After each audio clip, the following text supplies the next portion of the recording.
Hello! This is the 20th episode of the Twitchcast, I believe. Don't quote me on that. Today, Doom is not with us, whereas the other week Doom was on his own. Doom had family commitments that he was unable to get out of. So it's me and, for the first time on the Twitchcast, Tafdolphin. Hello! Good evening. How are you? I'm well. How are you? I'm not too bad. Yeah, I'm a bit nervous doing this live. Like the last time I was on one of these podcasts, it was there was the slight chance that anything foolish that I said could be edited out, but no such safety net this time. Nope, nothing like that. Yeah, that was the GRcade podcast, and I think first it was done with Devlin in as the host, and then Carl took over. And Carl have been extremely busy, and the podcast has not continued, which is why the Twitchcast is kind of like a side thing, which was meant to be separate, and we were hoping both would happen, and then we'd get different topics, and it just never happened because people have lives. And we were talking about priorities before, and I'm pretty sure Carl is neck deep in a thesis. Yeah, and exactly. We'd like to make the podcast the priority for everyone, but sometimes things get in the way. I completely agree, but as we said, priorities, games should come first. Well, exactly. Yeah, but that's it. So we're not going to be discussing a massive range of topics. Some weeks we talk about one or two things, other times we talk about 12. A lot of the time we do go off on tangents, me and Doom, to be fair. But we were going to talk about some Halloween kind of horror games, like maybe what we may have played recently, and maybe what we may recall as some of the best horror games we've experienced. Yeah. I know it's a little bit late, but, shit happens. Taft did want to speak about, what was it, Outer Worlds? And yeah. So the two games I've been putting most of my time in, apart from Destiny. Destiny is sort of a default. I'm always putting time into Destiny, but the two games that I've sort of come across over the past couple of weeks mainly are, the Outer Worlds, which I think everyone's playing, and Disco Elysium. And I think the two sort of have a connection to each other, and it's worth talking about them in the sort of same breath. Yeah, we'll start with this, then go into the Halloween stuff, then, and then we'll talk about, as Doom said, for people who are not really into political stuff. Myself, I'm not. When it comes to being on GRcade, politics comes up a lot. Usually by Taft, to be fair. Yeah, I have got something of a reputation for starting that recently, and I don't think it's unearned. No, but I tend to avoid a lot of the political chat. I go to GRcade a lot of time to avoid, not to avoid it, but to kind of relax and chill out, especially with all the Brexit stuff and all that. It's a lot of politics around at the moment. So, but I also, at the same time, I don't avoid them completely. I will go into political chats and I will ask questions and talk about things. It's not like I completely avoid it. It's just when I'm in the mood for talking about a game, I'll talk about a game and not like the politics behind it. So for people who are like that, who don't want to listen to politics towards the end of the podcast, you might want to tune out. But, I don't see the harm in talking about it when it comes to the politics behind this decision of a company, I guess, really. There has been a surplus of politics in gaming recently, so yeah. Yeah, unfortunately. But I do understand how people want to sort of just... I say unfortunately because most of the time it's usually, in my opinion, on the wrong side of the politics. That's why I say unfortunately. That's the problem. Yeah. So anyway, we'll start with Taf and how much he has enjoyed Outer Worlds or Disco Elysium. Yeah, so, I mean, I don't want to go too much into the introduction for this game because I think everybody probably knows exactly what it is. It is essentially Obsidian Entertainment, known for Fallout New Vegas, and various sort of isometric RPGs, such as the recent Torment game, the Numenera version of the Torment game, and very much the sort of progenitors of Fallout. A lot of the original makers of the original Fallout are part of Obsidian Entertainment. They've come back together to return to sort of the first-person shooter RPG hybrid game that is very much the modern Fallout series, but they've set it in their own universe. They've sort of taken inspirations from, well, primarily it's Firefly. Firefly is very hard. The influence of Firefly is very hard to see past in a lot of these cases. But it's also, talking of politics and games, the whole thing is set in this dystopic sort of corporate colony that is run entirely by a group of companies, sort of ominously known as the Board. And you're sort of thrust into this and told to make your way, and you very much get a choice of how to play the game out. You either follow the main quest, or, as is the one with these games, you sort of go off down these myriad of side quests to do your thing. And yeah, you said you'd played some Pedz. You'd had a few hours of it. Yeah, I think I've put in around 7 hours, maybe something like that.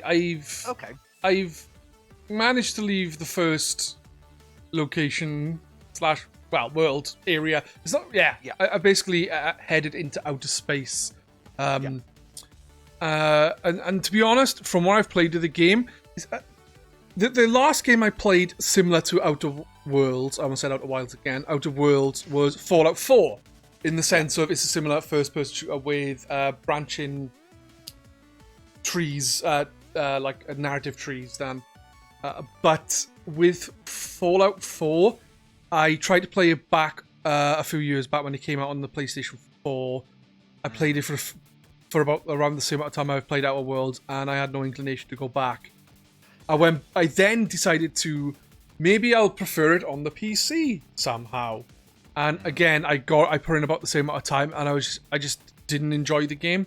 And with Outer Worlds, even though it feels very similar to that in several ways, it just feels more fun and interesting to play.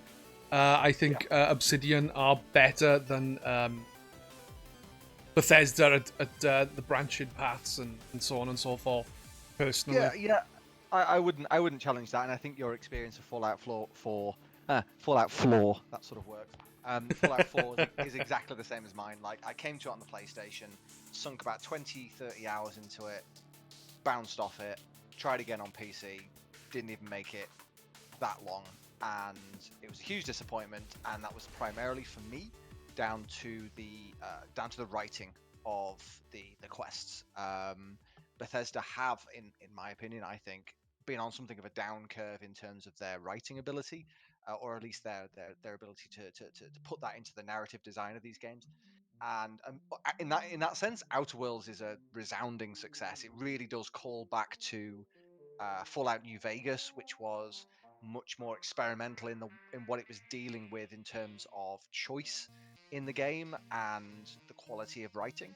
And Outer Worlds, I think, is very much a sequel to that game in that sense, in that when you're dealing with a colony that is run by corporate overlords, you would think that the choices involved are going to be pretty black and white.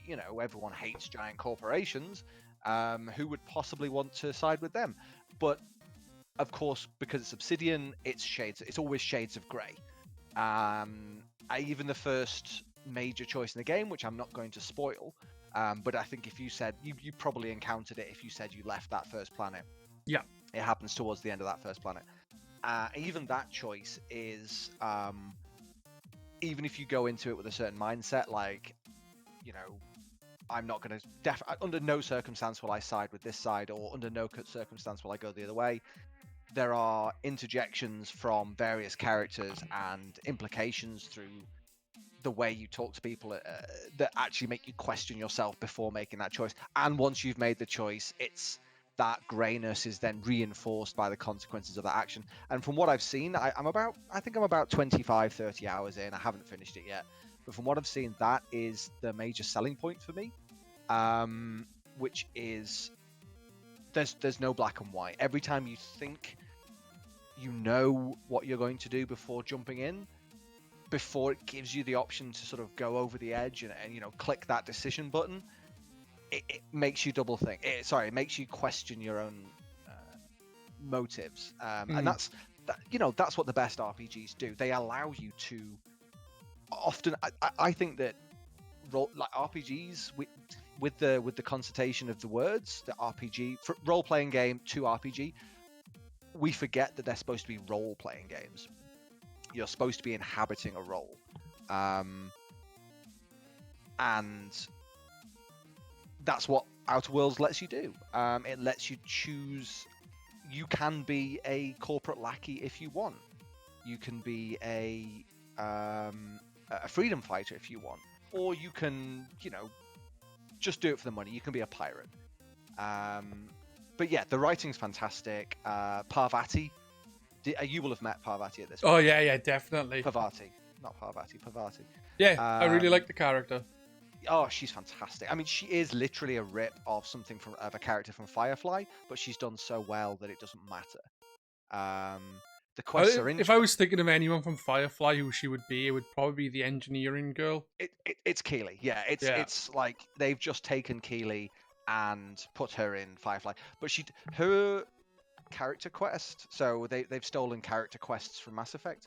Her character quest is really interesting. I'm not going to spoil anything, but it goes into some questions of gender and sexual politics, which I'm not going to spoil, but they're fascinating and they're handled really well, and that really made the difference between what could have been just a Firefly rip and an actual genuine well-written character, and they do push it towards the latter there.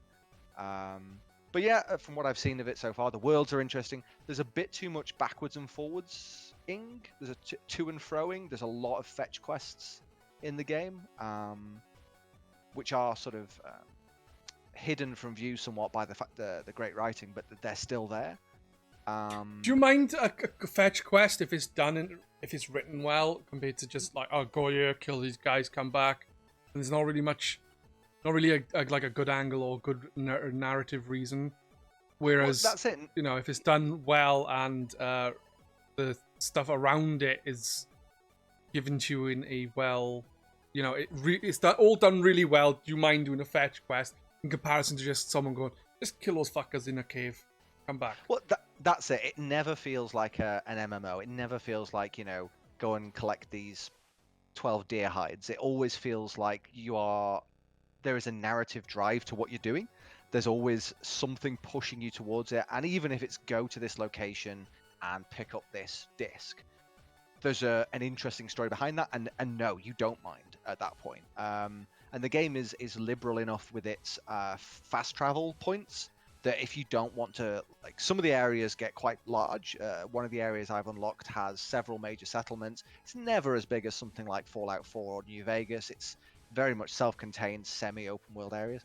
But if you just want to zap around from fast travel to fast travel, picking up the quests and completing them as fast as you can, it lets you do that. So basically, to answer your question, it never feels like a chore, which is always a good thing. Yeah. Otherwise, you wouldn't really want to play time. But what I'm interested in knowing is, as you seem to have a lot of positive things to say about Outer Worlds, but I saw you post on GRcade about this Disco Elysium and about how it kind of surpasses Outer Worlds in a lot of ways. Yeah, so exactly that. I actually started playing this game before Outer Worlds, and again, just dipping quickly into sort of top, high level description of what it is. Disco Elysium is a isometric RPG game from a new studio called Zaum, or Z-A-U-M, Zaum, I think they call it. And I think they're Polish or Romanian. They're Eastern European, I think. And this is their first big game, as far as I understand. And so it's sort of 2D isometric RPG, sort of in the style of Baldur's Gate, with 3D character models on 2D backgrounds.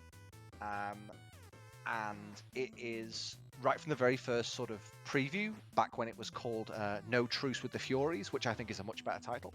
The screenshots were immediately striking because they looked like watercolor paintings. All of the backgrounds are this weird mix of gritty realism and these sort of abstract watercolor brushstrokes. Oh, that sounds really cool. I And probably haven't heard about her.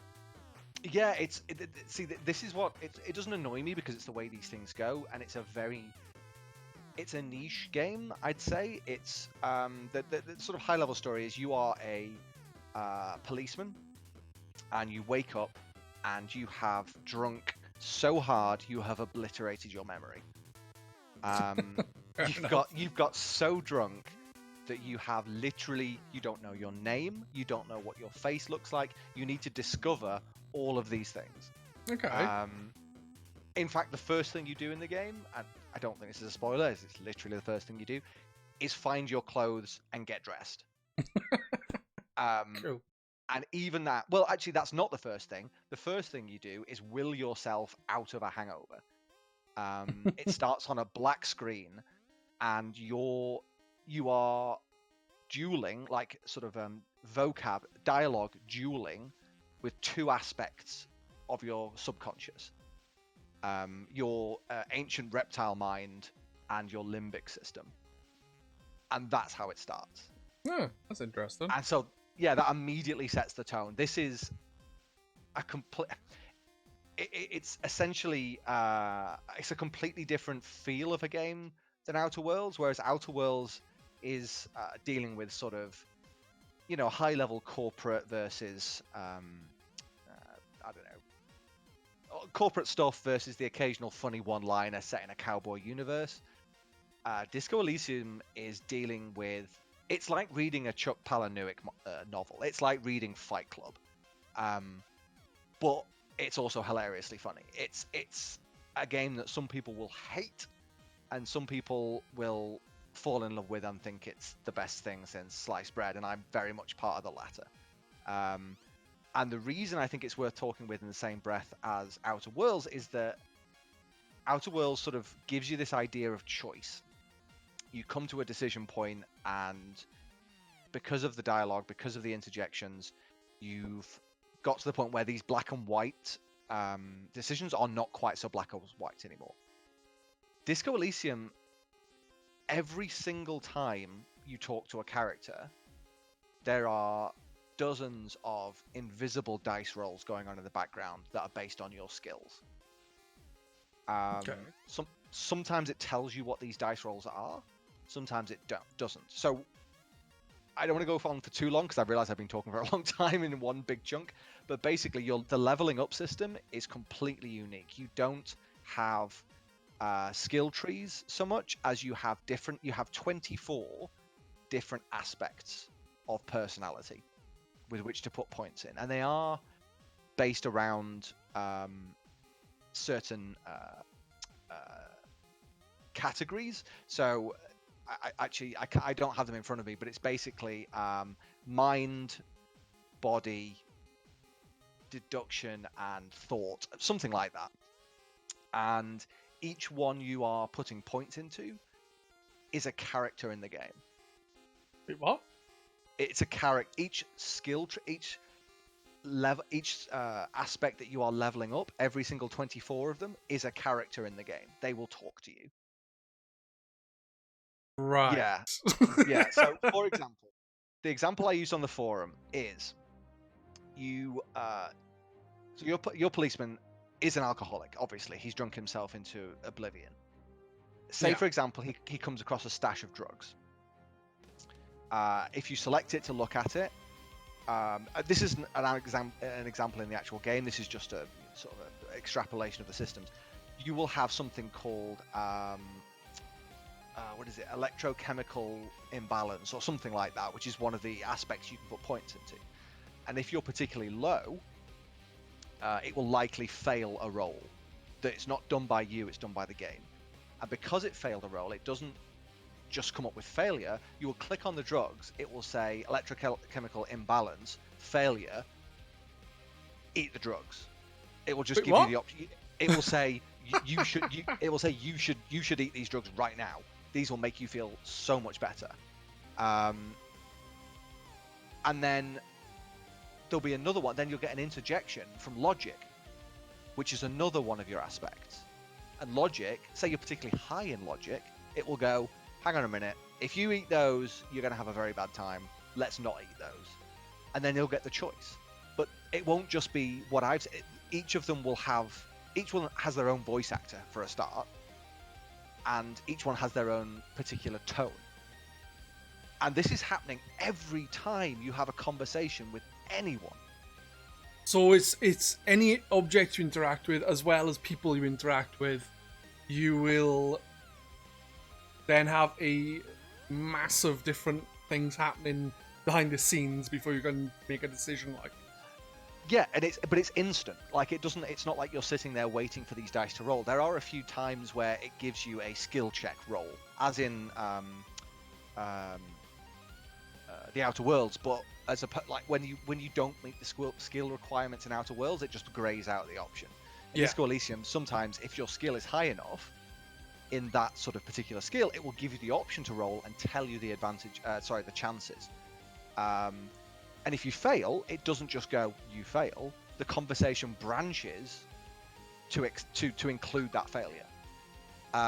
It's fascinating, and it's mind-boggling the amount of different options you could possibly have. So, for example, the character I'm playing is very, very weak physically.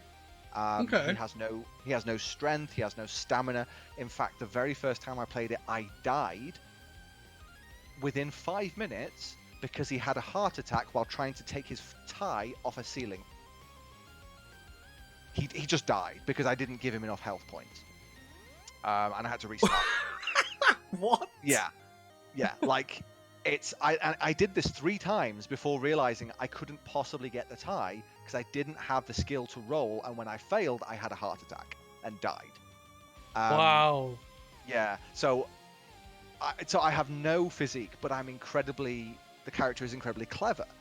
So one of the skills is called Encyclopedia, which means that whenever you see something vaguely related to the world, the setting, Encyclopedia will chip in with like, oh, this is the symbol of the Revachol Constabulary, the police force that you work for, established in and it will tell you more about the world.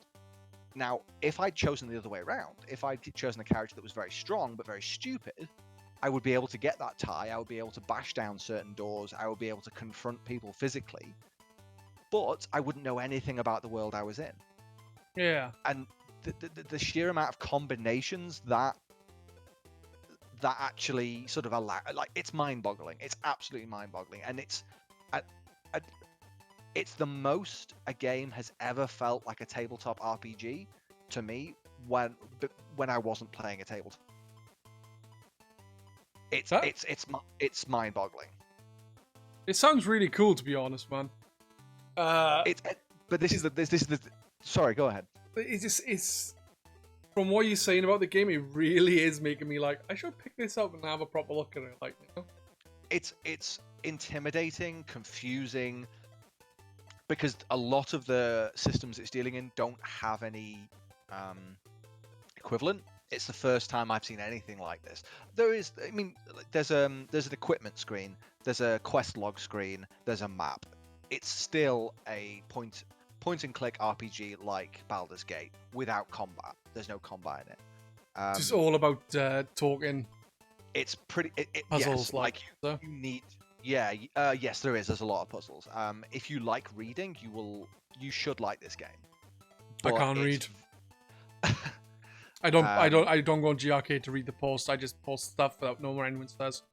Exactly. Yeah. But man, like I was listening to another podcast the other day, and they said that some games scratch a certain itch that's sort of like routine. You know, like American Truck Simulator. You go on it and you're not particularly concentrating. You're listening to a radio and you're driving around, and it's a pleasant routine to sort of end off, finish your day with. Disco Elysium is like sitting down and reading a book, and a particularly confusing book that starts with no frame of reference. So it's fascinating, but it's absolutely not for everyone, I don't think. But I think the reason I mention it in the same breath as Outer Wilds, I did it. I knew I'd do it. Outer Worlds, not Outer Wilds. Yeah, I've done it a couple of times myself. So. It's so confusing. the reason it bears mentioning with that is that after playing Disco Elysium, the choices that Outer Worlds is giving you don't feel anywhere near as significant. And there was an article I think that went up on Eurogamer just after I mentioned this on the forum, which was Disco Elysium has ruined Outer Worlds for me. And I think I'm actually now worried. The game I was looking forward to before all of the nonsense with the developers and various controversies. The game I was looking forward to, and probably am still looking forward to the most next year, is Cyberpunk. Yeah. And I'm now genuinely worried that Disco Elysium has ruined Cyberpunk for me, because I cannot imagine a game of that size, of Cyberpunk size, having the freedom of choice that Disco Elysium does. It's a point, actually. It really is remarkable. Yeah, it's a remarkable game. The bigger the world, the harder it will be to have a massive choice of things, than that. Because if you have a massive amount of choice throughout an entire game the size of something like what Cyberpunk should or is assumed to be, the amount of outcomes for like so many different things are just not going to be possible. They would have to like reduce the choice to make it fucking work. This is the thing, like, because the majority of the writing in Disco Elysium is just that, it's just writing. They can, they had the chance over the development period. They're not rendering a new cutscene for every different dialogue choice. They're not getting actors in to act out. There is voice acting, but it's usually only for a few lines every exchange. So they had much more freedom to, type an entirely new branch of conversation they could do in an afternoon if they just sat down and typed it. So the possibilities are huge. But it is. I mean, like, it's worth checking out. Like, even if you don't. I mean, it's a game. You have to spend money on it. And I wouldn't advise anyone spend money on a game they don't feel like they want to. They don't feel like they'd enjoy. But it's. I think whereas the Outer Worlds may become not forgotten over the passage of time, but may be a sort of that was quite a fun game. I think Disco Elysium is gonna. I think Disco Elysium's going to take the place of something like a Planescape Torment, where, a couple of years down the line, people are going to look back on that and go, yeah, that was a game changer. Haha. Yeah, it'd be cool to have a look back and see what people's thoughts are who played both. Honestly, from what you're saying, is something I'm very interested in looking into. Even if I don't get on with the game, it'd be cool to see the different things in the background at play. See how it all works, and if it can. And it's really funny as well. Yeah, and it'd be nice. Like, one of the like when you get changed and go downstairs, the bartender tells you that you owe him 130 of the local currency to fix the room because you smashed up the room, and one of the options is to run across the hotel lobby and do a flying double fingers up through the door. And when this is a minor spoiler, but when you do that, you will get an ability check, and if you fail it, you smash into an old woman in a wheelchair. It's all over the place. How much is that? It's insane. Is it on Steam or? I actually have. I can't actually remember. I think it's 30. It's on Steam. Yeah. Oh no! Wait, is it on the? I'll check. If you want to talk about what you've been playing recently, I'll have a look and see how much it is. Oh, that's alright, man. I'll have a look after. But as we've spent about 25 minutes on that. Yeah, that was me. Sorry, I did go. It is no problem. About that. Yo, dude, these Twitchcasts can last anywhere from an hour to 3 hours. Is unlike the podcast where we try to keep everything like to a certain length. This is like, we'll just talk shit and see what happens. There's no rules. This is fast and fucking loose, man. Nice. It's 35 quid on Steam. That's not bad, especially for what sounds like a really interesting game. I'll have to have a definitely add it to my list of wanted games, and when I can, I'll grab it. Most definitely. It's definitely worth checking out. Yeah. So what have you been playing recently? Well, recently I was. The funny thing is, in September, I decided to start Hollow Knight and Yakuza 0. And then I was like, these two games at the same time is not a good idea. They're both a commitment, yeah. Yeah, and then in October, and then so I've been trying to like work different games And then my grandfather passed away a couple of weeks back, so I'm sorry to hear that. So I hadn't played any games really. I hadn't streamed for a bit. I wasn't in the last podcast / Twitchcast because of that. And so I haven't really played a lot, but I did start Deadly Premonition in October. Oh god, yeah, me too. I started on the PC. Yeah. Right. I'll be honest. I got to, I think it's like chapter 1.7 or chapter 1.6, and I'm actually really enjoying the game itself. It's really, it's really, really weird, and I love it. And one thing I love about the game is how it crashes a lot, and it looks really bad, and the sheer amount of issues it has on PC. It's ridiculous. The amount, literally, you're like, I'm to download. I think it's like DP fix, loads of other stuff to then fix the game along with it, and then even then, there's no guarantee it's going to work properly. Nope, not at all. The other day, I went to start back on it, and within like 15 minutes, it crashed 3 or 4 times. So I was like, I'm going to play something else. I can't play this. And the thing is like, a lot of people say, you know, that it is basically Twin Peaks the game, and I've never watched Twin Peaks that I'm aware of, so it's now made me want to watch Twin Peaks because I've heard that's really good. Like, yeah, Twin Peaks is a classic. I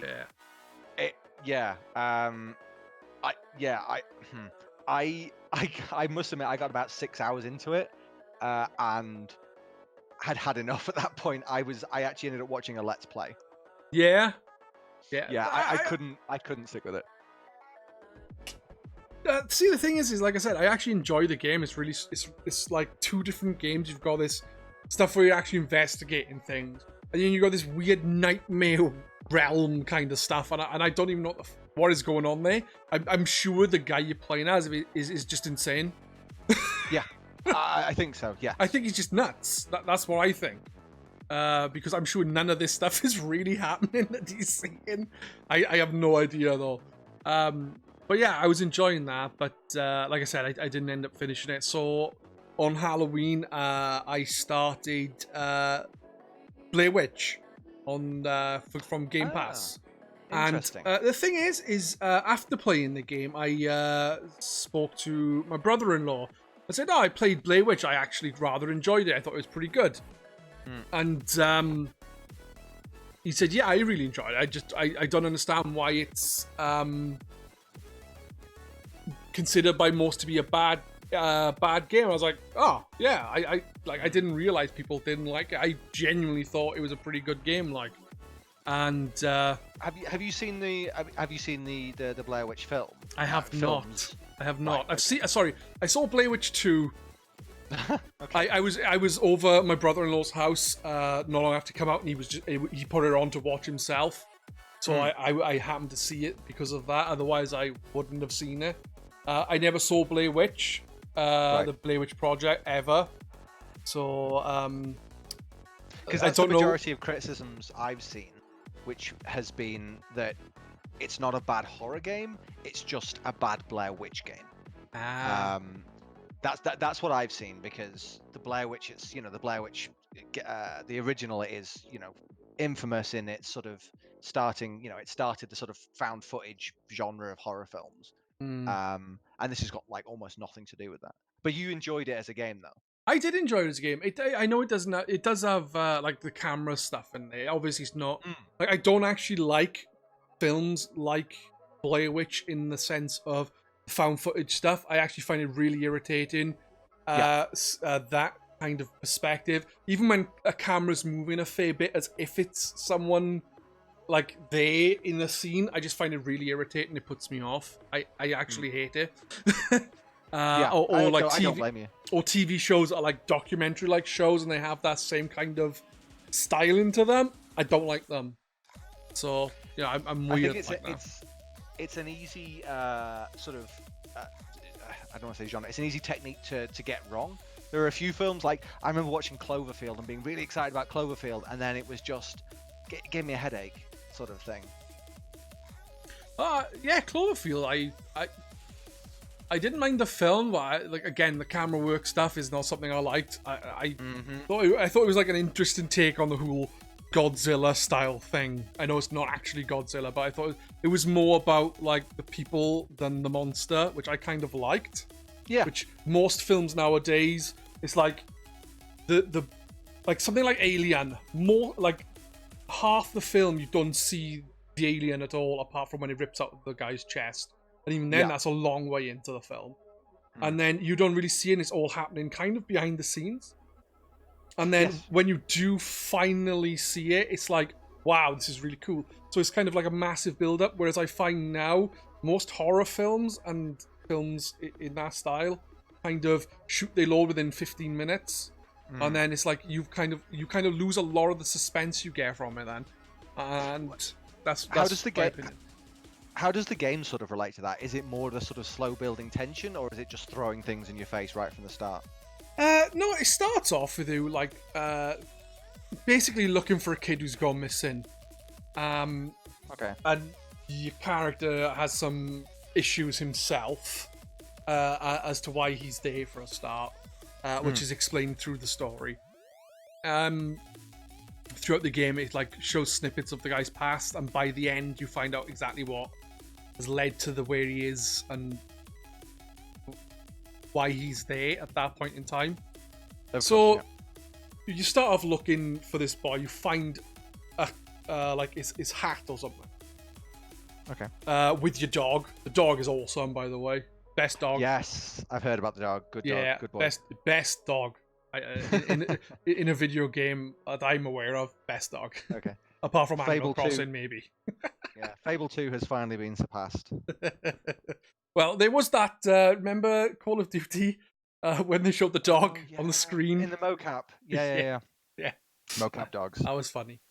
But yeah, so you find this clue. For a while, you're just searching around this forest area, seriously, looking for something, and you finally come across an item. You then run off following your dog, and you fall down a bank in. And then you're like, oh, what the hell have gone on? You start freaking out because your dog has gone missing.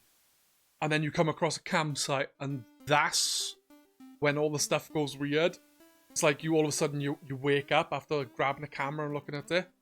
And then you wake up, you're like, how did the camera get back there? And then you start exploring around the... oh, 1 second. Night, Jeff. Thanks for tuning in, man. Yes, cheers, Jeff. Thanks. So you start exploring this campsite for some little clues. And if you actually start like looking around the forest, it just looping back to the campsite for a while. Like a bit like sort of a PT thing. Yeah. Okay. I just called it Lost Woods. I was thinking of Zelda. So. Oh, the Lost. Yeah, exactly. Yeah. So nice. You keep doing that, and then I was like, finally I worked out what to do, and then you move on to the next, and it does build up in that respect, and then these weird things appear, which I don't think would have anything to do with Blair Witch Project at all, because I don't remember any monsters or anything being in there. Not as far as I know. Yeah. So it's interesting then to see exactly what you have to do. I think someone referred to it as like Alan Bark instead of Alan Wake. Right. It's a similar kind of technique with the monsters in each game. Anyway, it's not something that just constantly keeps throwing shit at you. There are weird things that goes on, and it does it's a lot of it seems to be like the Blair Witch is kind of like obviously not in the game, but it's kind of like as if there is a person fucking with a guy's mind, or if it's his own psychosis of what has gone on through his life is affecting him in these woods. Yeah. And I think it's a very well done game. If the main criticisms are it's a good horror game, but it's not a good Blair Witch game, then I can't comment having not seen the film. But I really did enjoy playing that game. It was really fun. I think I finished in about 5 hours, and I do believe there is a different ending, which is supposed to be pretty hard work to do. and I think Okay. you could have more than one outcome with a dog. But I'm not sure. I had basically the bad ending. So there you Okay. go. Well, I suppose the crucial question is it scary? I don't really get scared playing games. Oh There are wow. Okay, that's a talent. there was like there are moments in the game which will make you jump. Don't get me wrong. Something like a loud noise with a sudden something appearing will make me jump. That's a Yeah. natural human reaction to even someone farting really loud next to you suddenly, Yeah. But I think it had like a nice tense atmosphere, but I didn't find it scary. I think Okay. honestly, when it comes to atmosphere in games, one of the tensest atmospheres I've been in a game is in Zombie U. Or Yes. Zombie is in the nursing home, in the nursery, when you're in Right. the school area, which was the demo. To kind of give you the best bit as a demo, the best okay. for like a tense, eerie fucking atmosphere. That was great. PT also did a similar kind of thing, which was really good. PT is PT. I mean, we sort of segued into sort of Halloween games at this point, I suppose. Yeah. But PT is horrifying. I still have trouble. I played that for the first time in a well-lit room with 3 of my housemates, and it still scared the shit out of me. And it still scares the shit out of me now. I'm lucky enough that I did delete it, but then I found a workaround to get it back. So I still have it on my PlayStation. I had it for years, and then my PlayStation was playing up, and I had to format it. So I lost it then. Yeah, I was very disappointed. Because you still see. I don't know how true they are, but if you look on eBay for PS4 PT, people are selling their PS4s. This is in the States rather than Europe, but they're selling their PT laden PS4s for like $600 because people are obsessed with that game, and you cannot find it anymore unless you've already downloaded it. So if I ever need to sell my PS4, I might be able to make some money off it. But it is that I do get scared at games quite a lot. Same with films. I'm a scaredy cat, but I like it. Yeah, which is I fair. I like that sort of.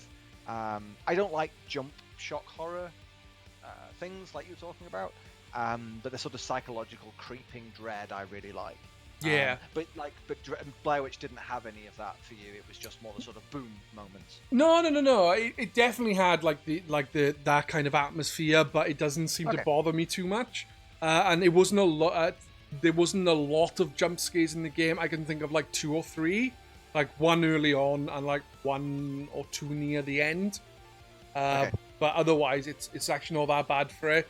It's pretty good when you're like traveling like through the forest, and then all of a sudden it's getting all weird. Your dog's not around. You start freaking out. Everything starts going dark, and it is pretty cool. And there's stuff out there, but at the same time, it's just like, I think it's just me. Oh, I'm just a strange person when it comes to that kind of thing.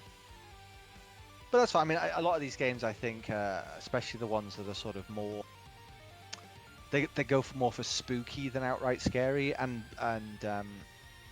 Bloober Team, who are the guys behind the Blair Witch project, I know that. I mean, they did Observer, which is one of my sort of recent favorite sort of spooky games. Have you any experience with that? Have you played that? I haven't played Observer. I've heard that it's supposed to be a rather good game. Yeah, from what I've seen of Blair Witch, it's very much the same sort of thing. It's a short experience, very guided. It's a story told with small interactions, and I think it's pretty much exactly the same thing as Blair Witch, but I think with slightly less mechanics. You're basically just moving from place to place, talking to people, and going into these weird cyberpunk dream sequences. So it's got a kind of unique thing with the cyberpunk dream sequences and stuff. Yeah, that you're sort of jacking in, and you're playing this guy called an observer whose job is to commune with the dead almost. Commune with he brain jacks people essentially. All right. And these brain jacking sequences become these.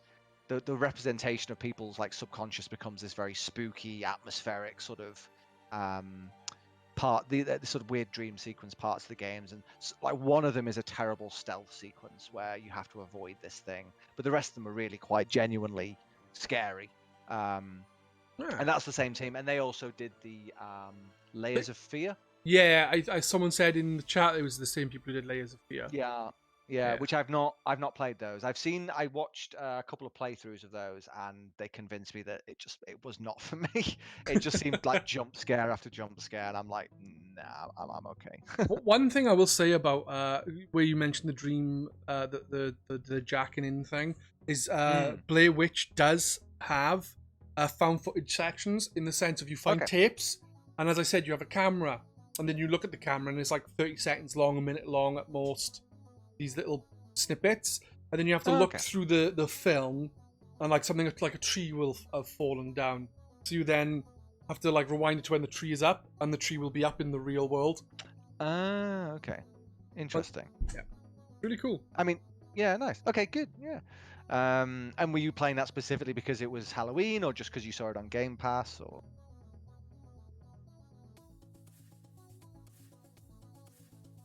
I just fancied playing something, to be honest. There was no real reason for it. Yeah, fair enough.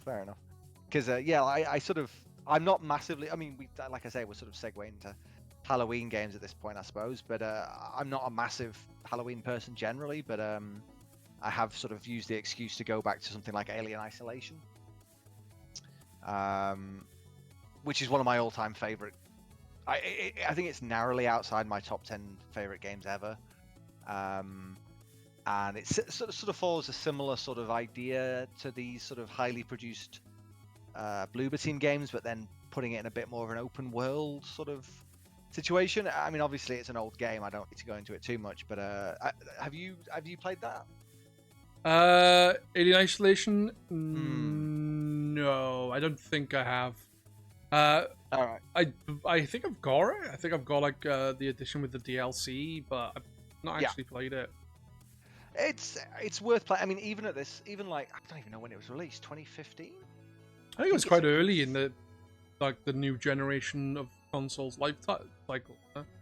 Yeah, it's 4 or 5 years old at least, and I still think it's one of the best looking games of this generation. I think it looks fantastic. The fidelity they put into the surroundings, into the recreating the world of the movies is top. It's just incredible. And it helps that it's a genuinely good game as well. It's sort of the gimmick of the alien. They use it just enough to stop it being normal. So you're always on edge. You're not sort of like, oh, here it is again. Blah, blah, blah. You're actually able to.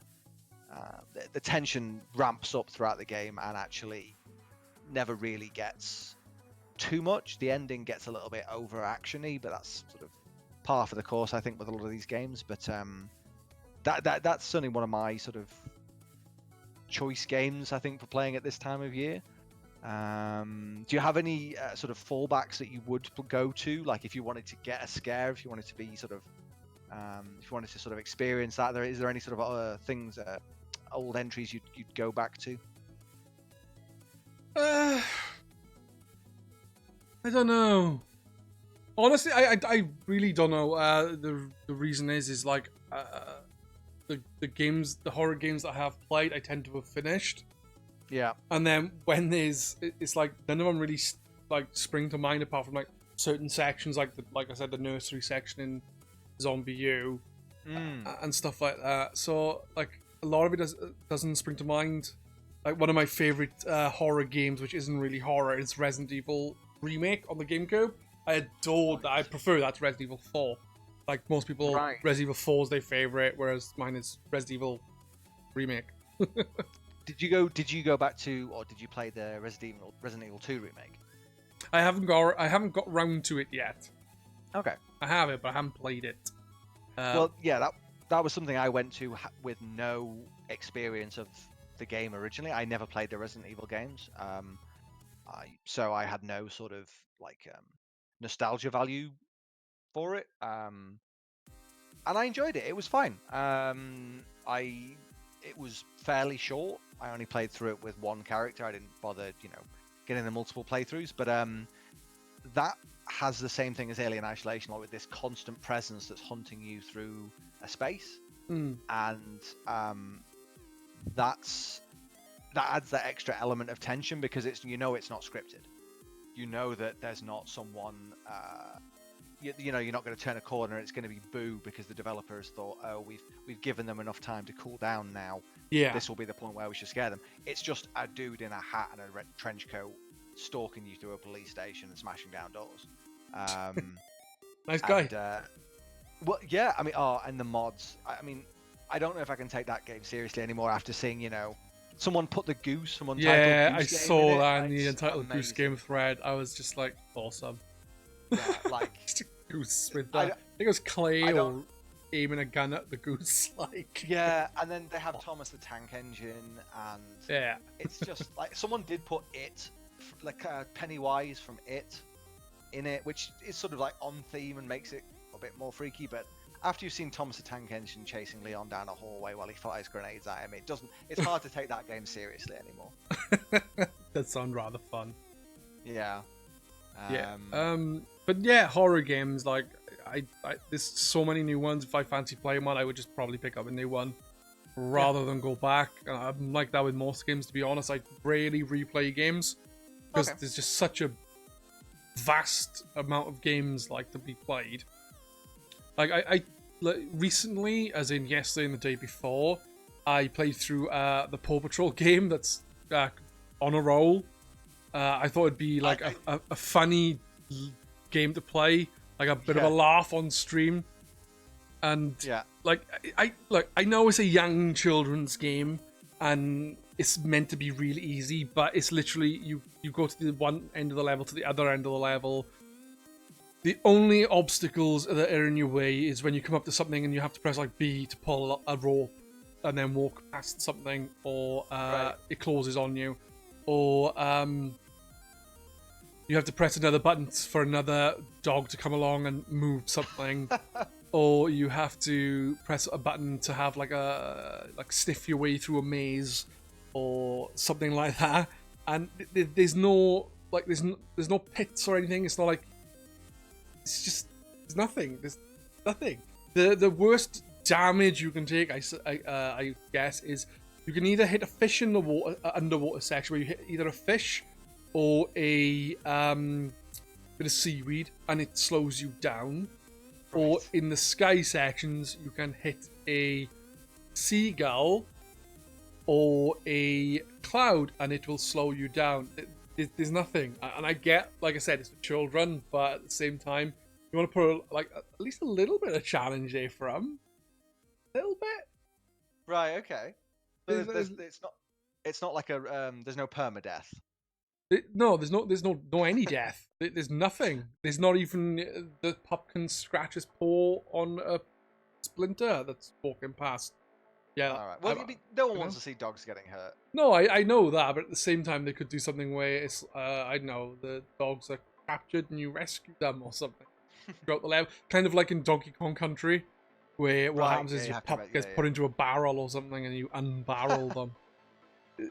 And another thing I was saying, like for a child, it must be quite disappointing who are really into Paw Patrol. But you play that game, you have all 8 of the pups. I don't know if there's any more than that now, and not a single one of them actually speak. Only voice acting in the game is by Ryder, and he never ever shuts up. Nice. Ever. It is so annoying. It was one of the worst things I've experienced. So not a recommended sort of not something to check out now. Okay. No, I think if you're about 3 or 4, 5 or 6, you might enjoy it. If you have a child and they're really into Paw Patrol, I think they'd be all right with it. But otherwise, I wouldn't bother personally. No, I'm not going to be rushing out to. I've just looked it up. Is it free? I think it's a free game. No, it's like 30 odd quid. Are you kidding? Really? Oh, I thought it was free. No, okay. Paw Patrol on a roll. It's for the Xbox One, PlayStation 4, and Switch, I believe. Wow. Okay. So yeah, you're not recommending that we go out and spend our money on. I would recommend you giving me that money rather than buying Paw Patrol. It would probably be money better spent, I think. Yeah, definitely. Yeah, I'm sure it was £30 on the Switch when I got it for my kid last Christmas. Right. But I'm sure on the Xbox One and PlayStation 4 it may have been slightly cheaper. Yeah. Because the Switch obviously is more expensive somehow. Oh, the Switch taxes. Yeah. But I understand. Like, I've fallen prey to that quite a few times. The ability to play games as you go is certainly an attractive one. Yeah, for me it's not, because I don't undock my Switch. Really? Nope. Oh, interesting. Don't undock it at all. I very rarely play it docked. I'm the complete opposite. I have a nice big TV. I would rather play my games on that. Fair enough. Yeah. Like I played almost the entirety of Three Houses, sat in bed. Like half an hour before bed. But that's why the console. That's why it's so great, because it suits everyone's sort of play style. What was I going to say? I can't remember what I was going to say. Did I say something? I can't remember. But yeah, when it comes to when it comes to the Switch, I'd rather just play it docked. I got the 3DS and the Vita, and my playtime on those consoles compared to the DS, not so much the PSP, but the DS and then the GBA and the Game Boy, was much slower. Like as TVs go bigger, I found it harder to play on a smaller screen. Fair enough. You know what I mean? I don't know why. It's just I got so accustomed to, being able to see things properly. Well, yeah. I mean, that sort of there's been a lot of discussion about accessibility recently in terms of text size. I know there's been some. I think there was some complaints about the Outer Worlds, actually, especially with because I've been playing it on PC, so it's it's right in front of my face. But people playing it on consoles have been complaining that the subtitles have been too small, yeah, I suppose that's an issue that's sort of come up as people have been taking the Switch off, undocking it, and text that's small on a massive screen has ended up being like unreadable when it's on a sort of I've forgotten how big the Switch screen is, like 9-inch screen or something like that. 9, 7. Something like that, yeah. The thing is, though, is while the text is small, at least it's there and you can try and read it. Some companies, like I think it's Activision or whoever, they hired to do, I think it was Spyro and Crash, didn't even put subtitles in. Yeah, well, I know we have several members of the forum who are deaf, and it's interesting hearing from them when that happens, because it renders games unplayable. And it's fascinating to see that companies are still not putting in the most basic accessibility options. And it's horrible. Like, it's something you would imagine was just sort of commonplace these days, but some games still don't do it. Yeah, it's actually quite shocking. But I think the whole subtitles and general text thing have been an issue for a while for a lot of people, especially when we moved to the 360 and we were in like the HD era then, and people were playing Dead Rising on SD TVs. That sounds like I was on SD TVs. SD TV, yeah. SD TVs, and we're saying like that there's basically just no way you can read the text at all on a standard definition TV. So well, that's it. That's when you're constantly pushing towards that sort of next graphical boundary, you tend to forget that. Well, for like the TV that I PS4 hooked up to, it's I think it's like a 42, but it's an old television, so it's not. I don't know much about these sort of things. Pixel density, DPI, I don't know. It's not good. It's not a great TV. And so even now, like God of War, when I was playing through God of War, the menu options were so small. I had to. My eyesight is fine, but I had to get up frequently and move closer to the TV because I could not see what the option I was. And that's someone who does not have a visual disability. getting up and like putting their face right against a 42-inch TV because the text was too small. Yeah. In the interest of it looking sharp. Yeah. When it comes to my screen's 55 inches, and I find it's normally pretty decent for stuff like that. Yeah. But at the same time, there are games that the text is a bit shit on. So, for people who are deaf, where they cannot read things, then it's an even bigger issue for me. At least I can hear what's going on. You know, I can hear what's being said. But even then, I still have I always have subtitles on if they're available. Yeah, like I will often. Yeah, me too. Like I just a lot of games these days have dialogue that is sort of naturalistic, as in it's spoken extremely quickly, and you can easily miss it. So yeah, subtitles are just something that I always have. Just so you can have it there and read it and keep up on it. Or something like Destiny, when I'm playing, I will often have the cinematic, the dialogue volume off because I'll be watching TV or something in the background, and having the subtitles there is just a nice little feature. Yeah. But I mean, something interesting that came up. We were talking about Outer Worlds before, but there was a discussion about how it doesn't have a colorblind option. Because that's something that's come up a lot recently, is that people who are colorblind often have difficulty distinguishing between, for example, if there's a good or a bad choice, one is red, one is green, they're not going to know which is red and which is green if they're colorblind. And the really interesting thing with the Outer Worlds was people initially complained, or the story was initially, it doesn't have colorblind options. And the interesting thing was that one of the lead developers is almost completely mono. I don't know what the particular term is. He basically sees in one color, and therefore the entire game, without changing any settings, is playable colorblind. The color schemes, the way the dialogue options were set up, the UI, everything was designed out of the gate to be playable both with a full dynamic range of colors and without, which I thought was fascinating. So it doesn't even need that option because it's out of the box like that. I wouldn't even know how to work. No. I wouldn't, like, if it's the only one, I wouldn't even know how, unless you just, like I said, if one color is meant to be red, we only see one color. I'm actually colorblind. I'm not really? Oh, there you go. Far colorblind, but I am colorblind. I don't know the type of colorblind. Like in games, there's 3 options usually. I don't know which type I have, so I never bother. I just leave it as is, and I'm usually okay. But there are times it's like, I remember what I probably said this before on the stream, but I remember when I was younger, I used to play snooker a lot, and there'd be times where I'd pop the brown ball, thinking, "Yes, what a brilliant shot!" And they're like, "Why do you pop the brown ball?" I was like, "Well, you got it's the brown." Yeah, I thought it was the red. There was a really interesting. So I got very bored. I had a big chunk of time over the summer where I didn't have much. I had a lot of time on my hands, so I went back to watch a lot of the old Giant Bomb videos. They do.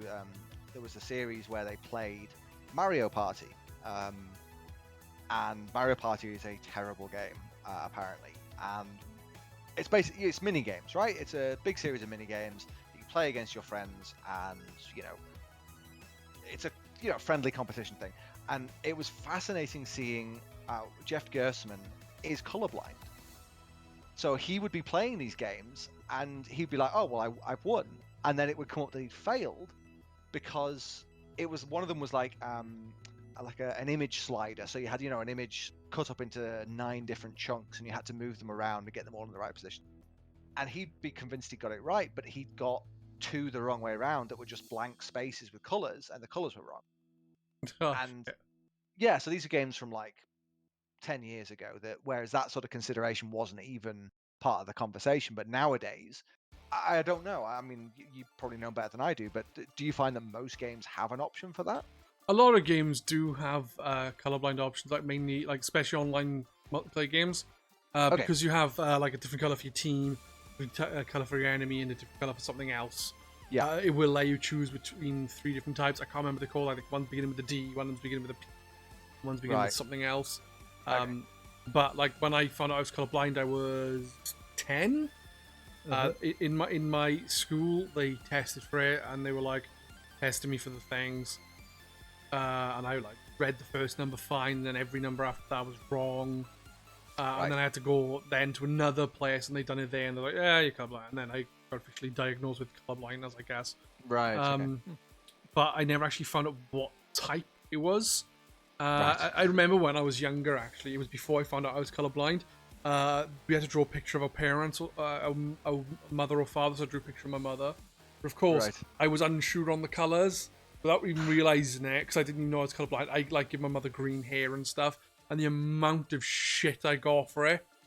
Like, I got in like loads of shit for taking the piss. And it's like the teacher's like, why do you give her green hair? Why have you give her this really weird skin color? I was like, what? Well, It was before I knew I was colorblind, like, so, you know. Oh wow, that's interesting. You would have thought someone might have thought at that point, but yeah. I didn't even think about it. I don't even like. I actually found out my grandfather was colorblind. My mother was colorblind.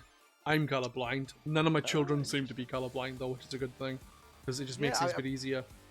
Like, my grandfather wanted to be a pilot when he was younger, but because he was colorblind, he wasn't able to, whereas nowadays there's a specific type of glasses pilots can wear that allows them to actually pilot a plane while colorblind. I also was told when I was in an optician before that recently, when I was talking to one of them, they say that tennis players who are colorblind will wear glasses to differentiate between the ball and the court easier, so they can play tennis fine.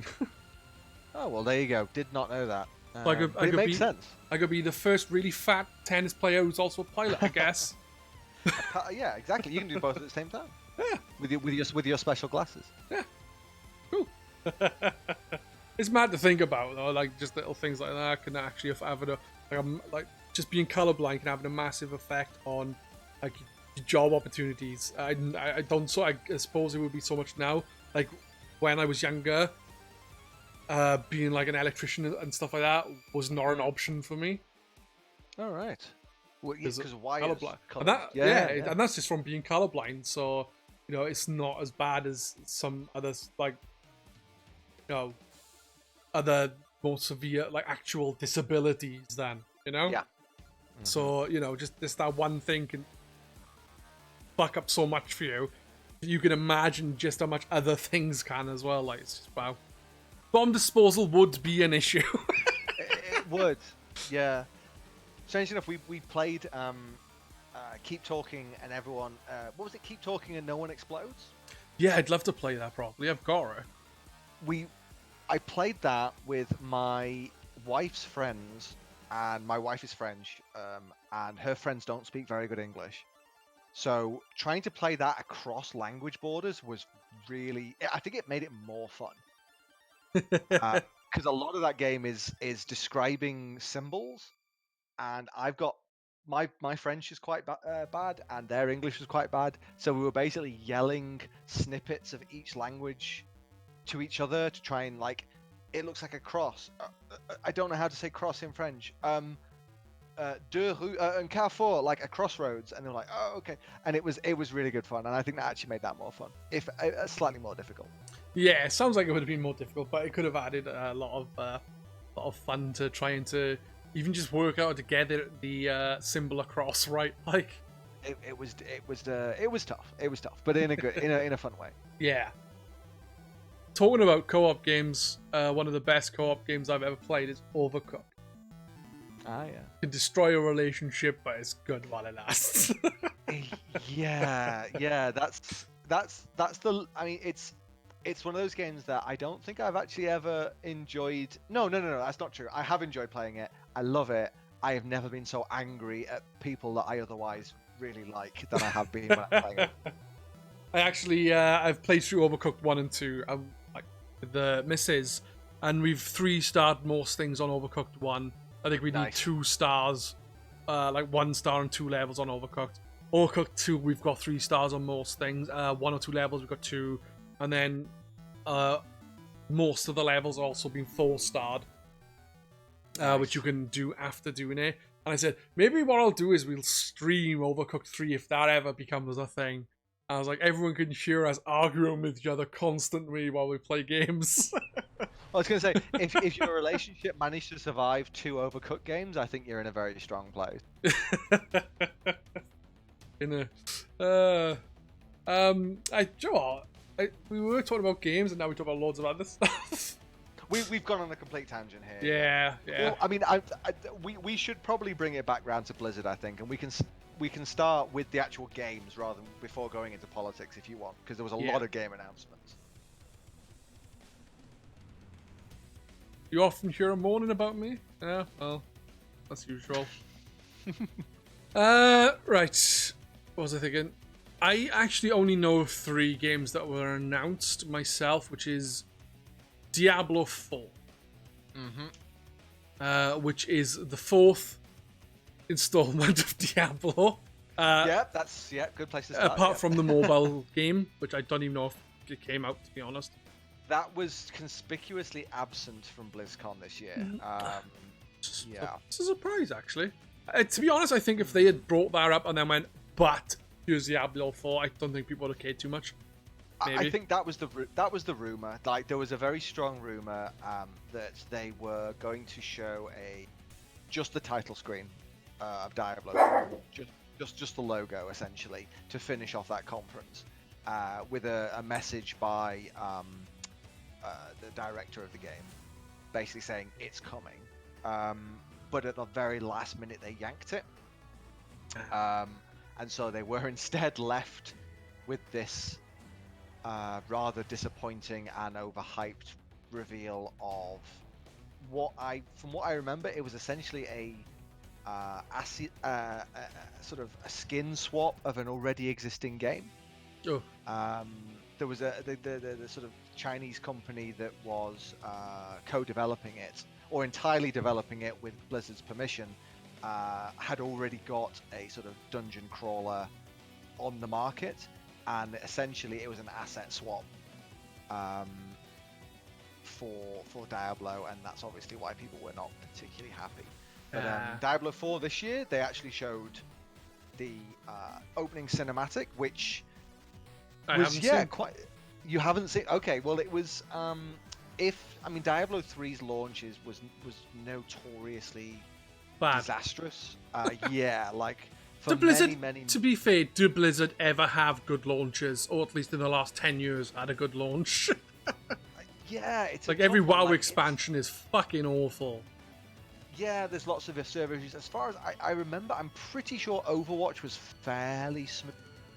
That don't count. I haven't thought of a reason, but it doesn't count.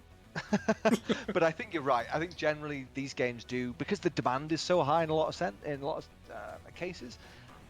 But Diablo 3 was like just an absolute disaster, and not just because of servers, because the game was so limited. They had the terrible idea of the real money auction house that completely destroyed the loot system. I had Diablo 3 free with my copy of whatever WoW expansion came out just before it. Oh, really? Or just after it. I think it was Cataclysm or... Sounds about right. Either Cataclysm or Mists of Pandaria. One of the two. Yeah. I actually bought in, immediately. I was really looking forward to Diablo 3. And I didn't notice a lot of the sort of discourse around it, because I was playing with my housemate and having a right royal time. I was having a real time with it. But apparently it was, not well received. And one of those criticisms was that it was too colourful, which, I don't know, I never played Diablo 2, which apparently was notoriously dark and sort of very it was scary. It was sort of a very sort of spooky, not like jump scary, but a very spooky, oppressive sort of atmosphere. And Diablo 3 came out, and it was a lot more colourful. It was a lot more cartoony in its sort of art style, and there was a lot of criticism around that. And the Diablo 4 announcement trailer, the CGI it's extremely dark. They've seemed like they've doubled down on the darkness. To be fair, Blizzard are usually very good with the cinematics more often than they are the games. They are. Oh man, the cinematic is incredible. Like no one else does cinematics like like Blizzard. They have an entire. I remember watching one of the special features of the special edition of StarCraft 2 that I bought. They had a whole documentary, and they have an entire department just dedicated to cinematics, and it shows, because these things are incredible. And this one the same is. They should have had a bigger part of the company working on that, and instead of releasing the Warcraft film, they should have just had a really cool Warcraft animated film. That's a really bad film. That's a really bad. I watched it the other day. For the second time to see, like, give it, because I like the director, Duncan Jones. He's made some good films, but that is a terrible film. Based on the very first Warcraft game, isn't it? Yeah, I orcs didn't really know. Yeah, I didn't really know much about it. I've gleaned. I used to play WoW a little bit, and I sort of understood some of the lore, but holy moly, it's bad. Yeah, that is based on Warcraft, Orcs and Humans, the very first Warcraft game. The film which is a brave move, considering most people will have no idea what it is. Yeah, exactly. But yeah, the Diablo 4 announcement looked it's very bloody, it's very horrible in terms of gruesome imagery. But surprisingly to me, they also released a gameplay trailer, and I don't know if you've seen that. I have not. I haven't seen anything to do with it. The only trailer I have seen from Blizzard, from BlizzCon, is the WoW trailer, or whatever the expansion's called. Which is the only one I haven't. Yeah, which is the only one I haven't seen. So what was that about? Basically, it starts off with showing the Ice Crown Citadel.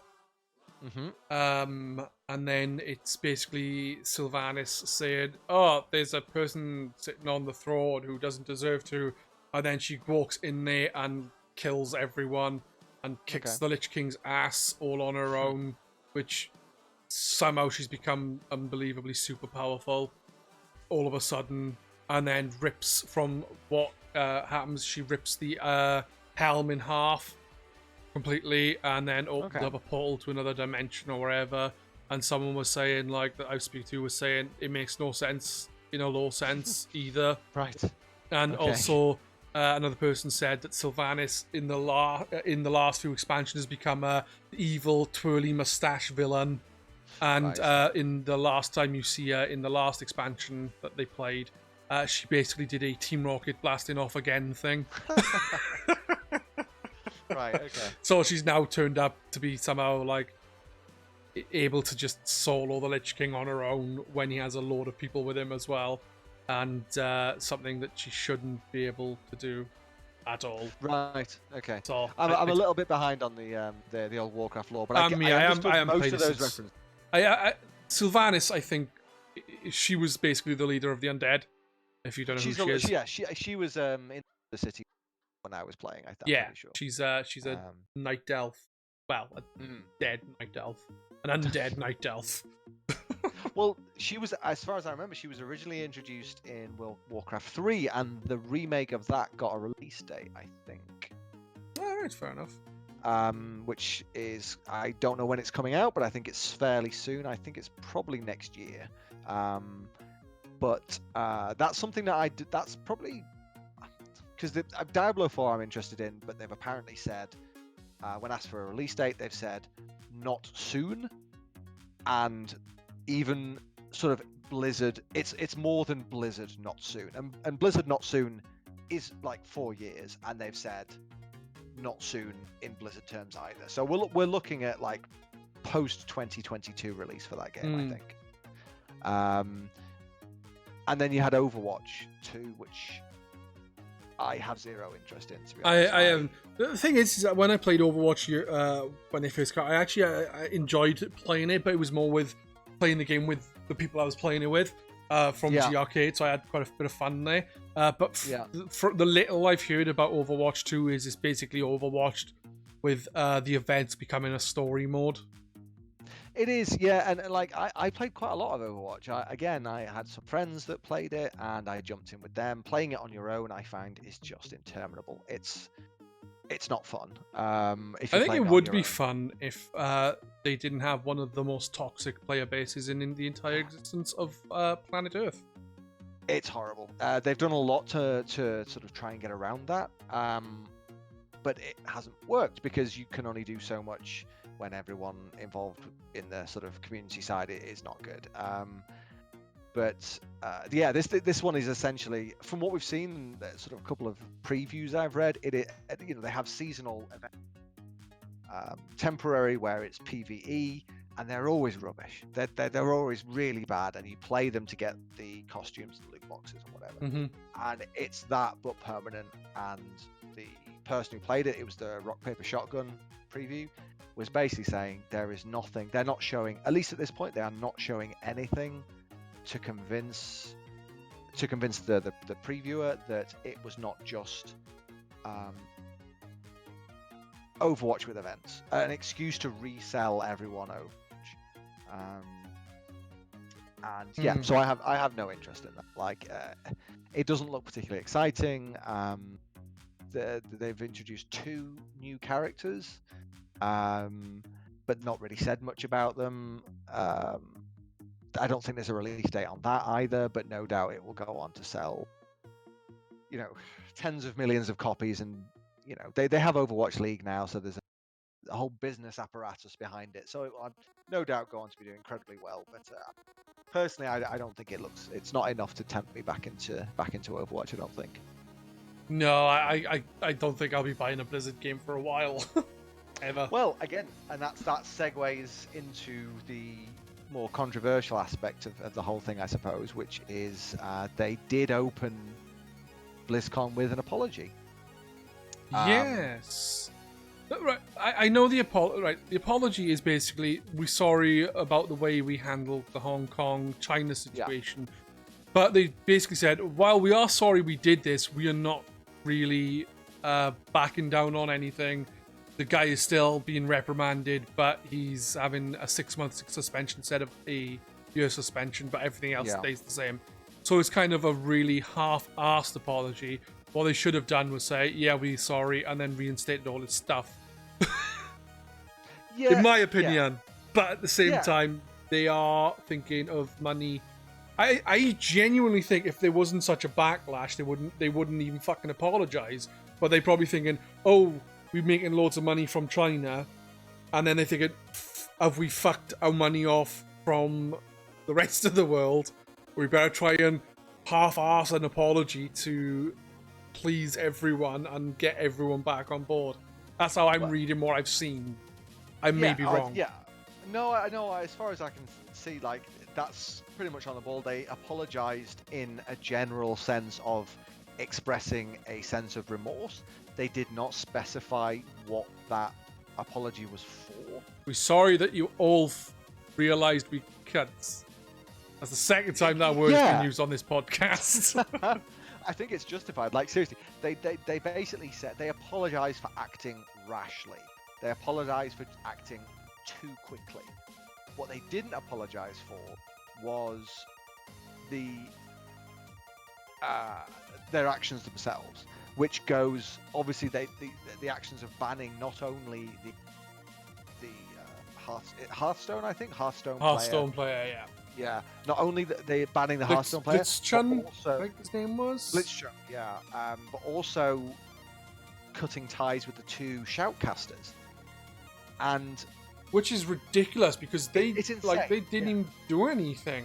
Literally, they cut to, as soon as he said that, they actually physically ducked under the desk and cut to commercial. Blizzard accused them of not keeping the focus of the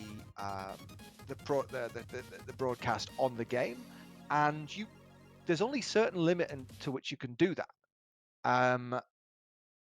But essentially, again, after the initial apology, their suspension from shoutcasting was reduced to 6 months rather than permanent.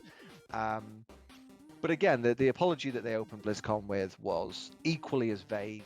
They don't seem to. I don't want to give them the charity of saying they don't seem to understand what they did wrong. They know what they did wrong. They just can't say what they did wrong because they're still trying not to make that mistake.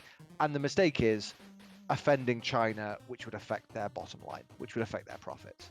Yeah. And they can't say that. I mean, if they want to be honest, they would have to come out and say, we made a mistake. He's reinstated, but by reinstating him, you are then in some way not approving his statements, but saying it's okay to make those statements, and that would open the floodgates and wouldn't work. And they didn't do that. They came out and they said some nonsense about wanting to do better. I've got the quote: "We will do better going forwards, but our actions are going to matter more than any of these words." I think there's one thing, like a guy saying, free Hong Kong, because they are basically being oppressed by another country. Well, at least the government of the country. I wouldn't say like your average Chinese person is going around kicking people in the face who are from Hong Kong. But it's one thing like saying that and letting that go. You understand? It's not like he came around and said, like, I hate black people or something. It's not like he actually said anything at all offensive. He's basically just spoke up for the freedom of the country he's from. Yeah, and this is the issue that there's, like you said, there's been, perhaps not in, I don't follow Overwatch League, don't follow Professional Hearthstone, I don't follow anything like that. But it wouldn't surprise me if there had been on stream before slurs that had come out. I don't know, I can't qualify that, but it's you have, especially you have these large Twitch streamers that do end up saying these things, and the punishment is never as severe. I think another issue is a lot of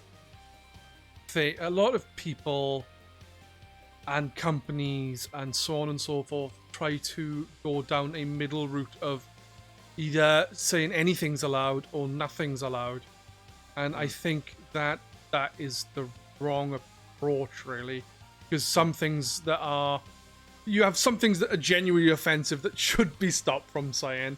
And then you have some things that are said for the right reasons, which, shouldn't really be punished for, like. Yeah. It's like people talk about, for example, the BBC.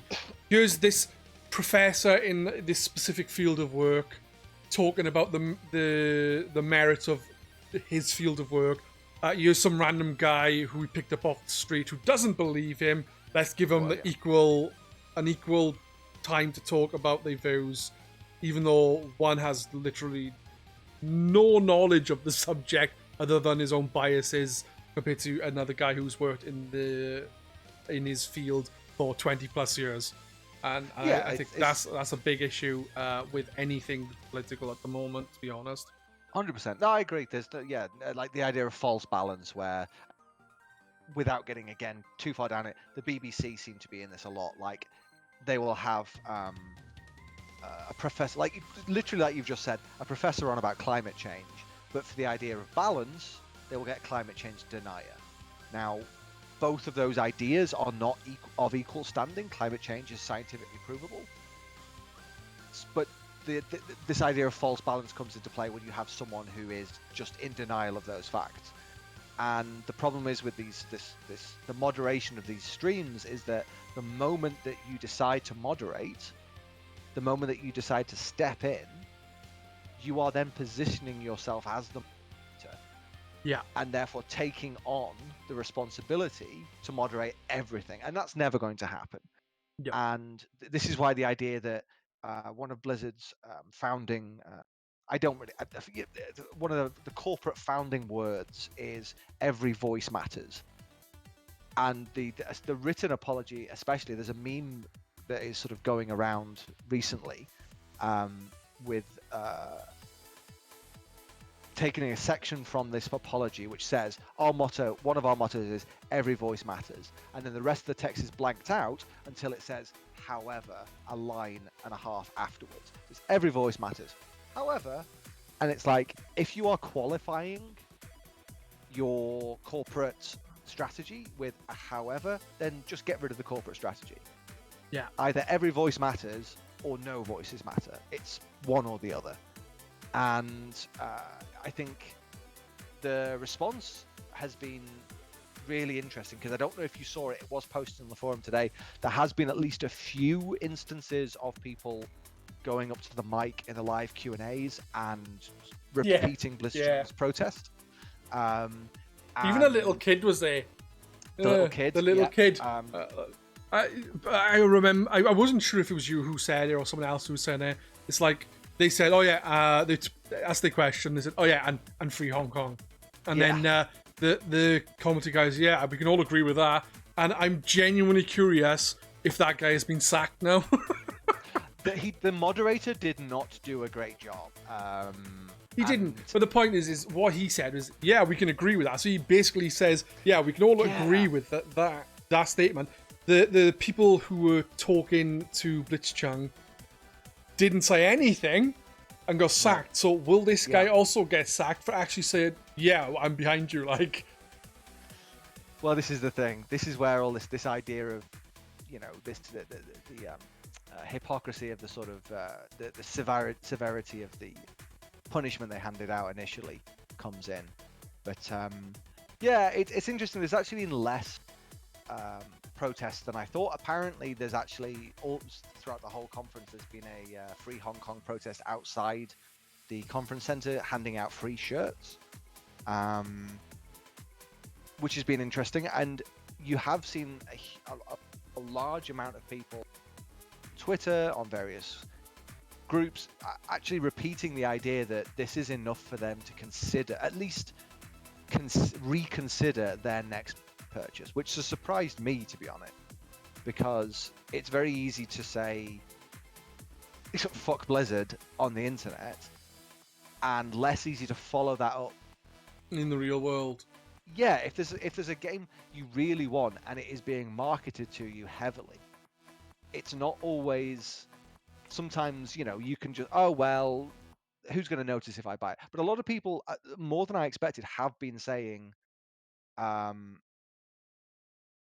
not buying Blizzard games anymore. This is too much. Like one of my friends, we were talking about the WoW reveal, and like they posted, one of the guys posted the video in a chat on WhatsApp, and he said, I'm not getting. He literally just said, "Yeah, I'm not getting anything from Blizzard after the whole Hong Kong thing."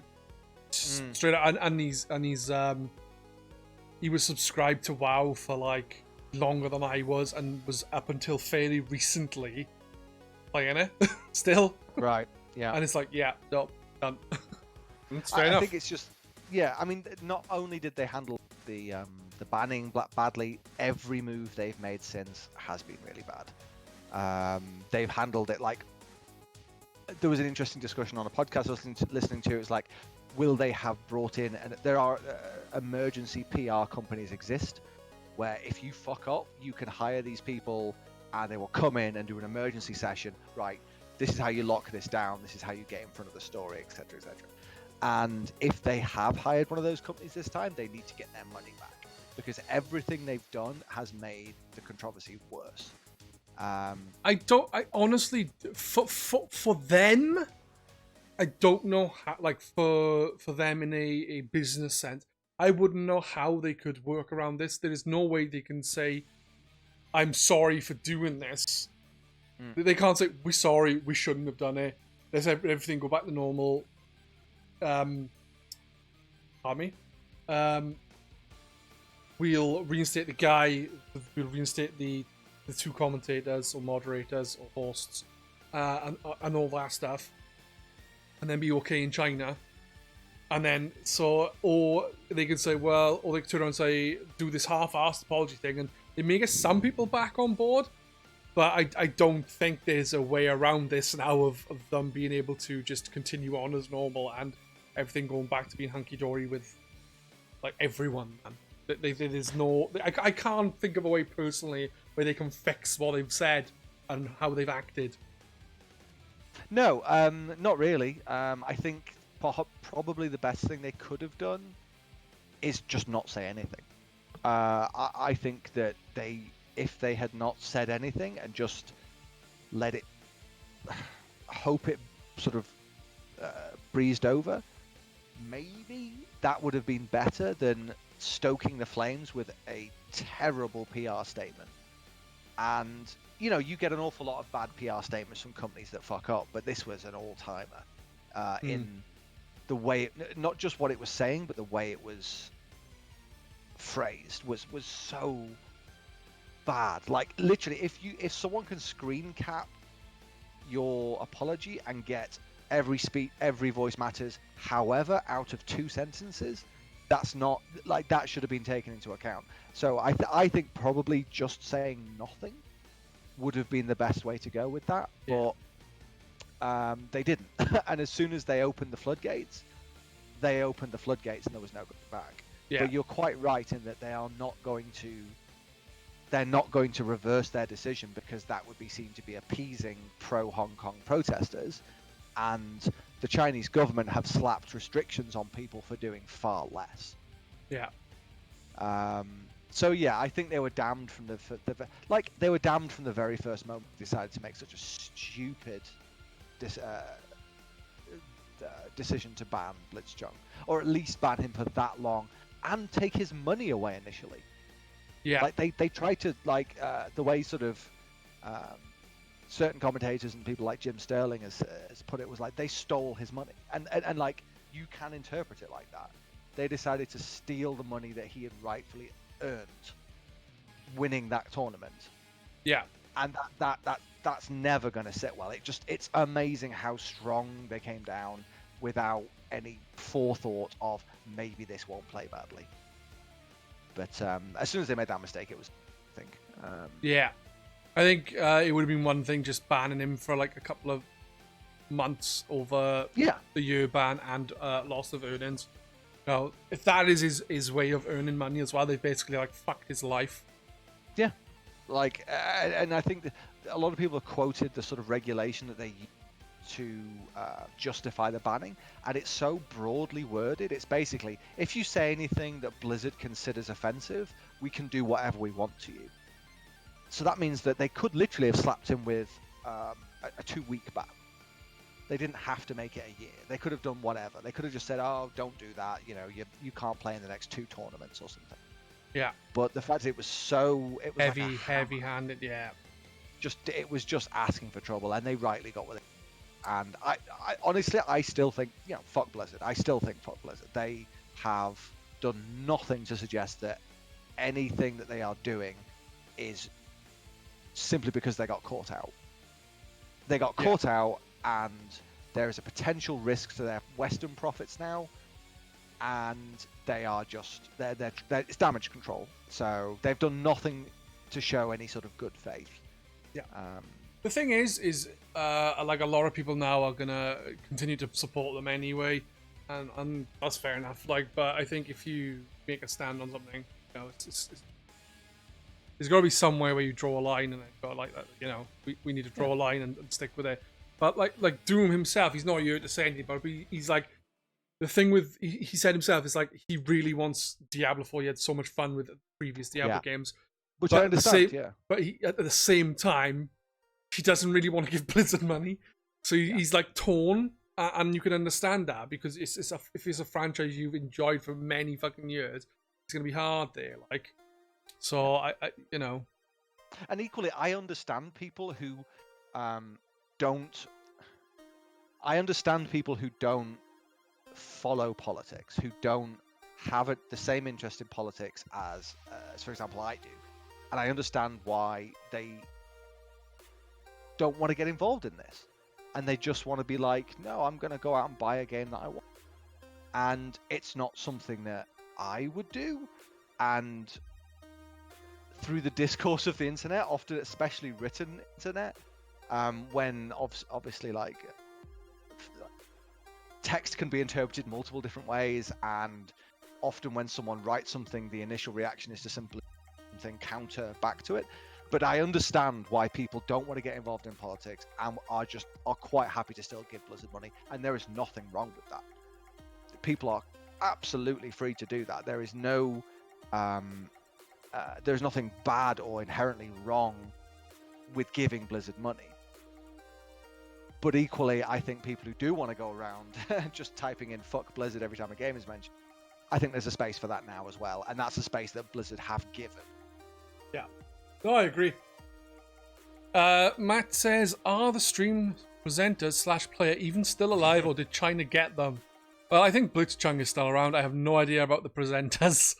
The presenters, I don't know. They've been surprisingly absent from. Well, I say surprisingly. I would imagine they wanted absolutely nothing to do with any of this. Probably safer for them not to get Yeah, involved. I think it's much safer because someone mentioned. I'm not. People who are on the stream from the forum will know who I'm talking about. But there is a someone who's on the forum who is involved with Blizzard in streaming sense, and someone said, "Oh, he's been very quiet about this." And my reaction was like, no fucking duh, he's been quiet about it. What they did to someone who wasn't. That's it. So I understand people who don't want to talk about this stuff because it's a risk to their, if not livelihoods, then hobbies. So I imagine that those two presenters are holed up in a cave somewhere waiting for this to all blow over, and in 6 months they'll go back to shoutcasting. Blizzchung himself, actually, even though he's banned for 6 months, just got rehired by an esports team, knowing that he won't be able to play for them for 6 months. They hired him already. Good. Which I think was it's a really cool little gesture. Yeah. You know, if you got the skills in the games as well as they want to support someone who actually believes in freedom of their countries, then where's the fucking harm? Exactly. Yeah. Like, it's just a mess. The whole thing's a mess. At this point, I hope it sounds like contrary and a little bit, overly, not aggressive, but overly sort of antagonistic to say, I hope it doesn't go away, but I hope it doesn't go away. Blizzard have not done anything to deserve that it goes away. I hope this sort of this sort of stink lingers around them until they do something to prove that they are not simply the company that everyone thinks they are. I genuinely think the only way, I'm not saying Blizzard specifically, but I think a company that is so like, obviously they got their shareholders and whatever else and all that to appease. I think the only way Blizzard will turn around, or another company that's fucked up like this, will turn around and say, "Oh, we were wrong. Let's rectify the things we've done," is if they can find a market that will replace China's money. Yeah. And then, which doesn't exist. Yeah, it doesn't. But if that was to somehow come about and people didn't realize that, and Blizzard turned around and say it, then people would probably be happy, where Blizzard would be behind their backs going, ha ha ha ha ha. They'd be twirling their mustaches going, yes, look, we've managed to con everyone back onto our side. But I think that's an issue. Like, the problem you've got is like, take out the world, is one of the situations is the people are saying, one of the people who speak to says, like, yeah, I get you not liking the corporations who run the place, but the people are just normal people. And I think a lot of the people in Blizzard, it's like they can't exactly just go, fuck this, I quit my job, and protest as much as they want about the whole thing. Because if they are living in a situation where they can't leave, go to another job, find enough, and they've got a family or whatever to support, they're not going to do it, and you can completely understand that. So, like, obviously, like, Blizzard at the top is the issue. Like, everyone else below them, some may be on Blizzard's side, a lot of them are probably not, but nothing they can really do about it. Well, so there was a small protest of Blizzard staff that sort of did a walkout the day after or 2 days after with umbrellas, which has sort of become the sort of the symbol of the Hong Kong protests. It was a very small number, and even to do that, I think, was incredibly brave. Yeah. Because if you imagine that you have spent your entire career, so I'm currently freelancing in and around the fringes of the indie industry at the moment, and it's incredibly tough. There are one job I applied for. The company that was hiring was hiring for 3 jobs, and they revealed that 5,000 people had applied for those 3 jobs. Yeah. So if you've worked your way up to get a staffing job, a permanent job at one of the biggest developers in the world, to risk that on a point of principle is so incredibly brave. So even the sort of people who just did an afternoon walkout, I have incredible amounts of respect for them. But you're quite right in that if you have a family, or even not even even if you yourself rely on the money that's coming in, say you've moved cities, which is not unheard of,